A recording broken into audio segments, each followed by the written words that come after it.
Hey guys, in today's episode of Logic Pro Quick Tips, I'm going to show you how to reduce your CPU if you're starting to get crashes or your computer's starting to not able to handle all the plugins that you have by changing your buffer size. So the way that you do that is you go up to Logic Pro X, Preferences, Audio.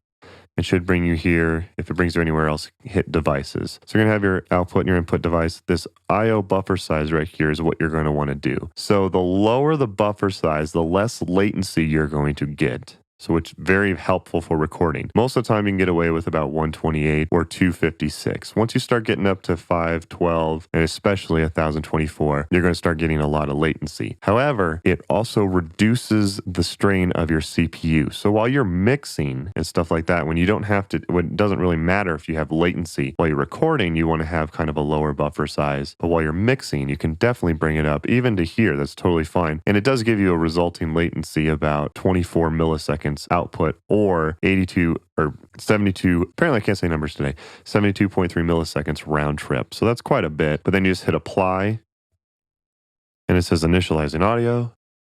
And it can take a while depending on how many tracks you have. This is a track I'm producing for a client and you can see there's a ton of tracks on here. So then you're going to see it's actually going to apply to all of your plugins. There's quite a bit that it does. I'm going to speed it up and that should really help your CPU. So this is from the Logic manual of them explaining what the buffer size does. I'll link to this down below if you do want to read more about this and what some of these other settings do. If you do want to read this, go ahead and pause it so you can read the screen. So I hope that helped you guys out. Don't forget to check out my other Logic Pro Quick Tips series by clicking the playlists. Don't forget to like and subscribe. If you have any other questions or any other quick tips that you use in Logic, please leave a comment down below. I try to respond to as many comments as I can. So yeah, don't forget to like and subscribe.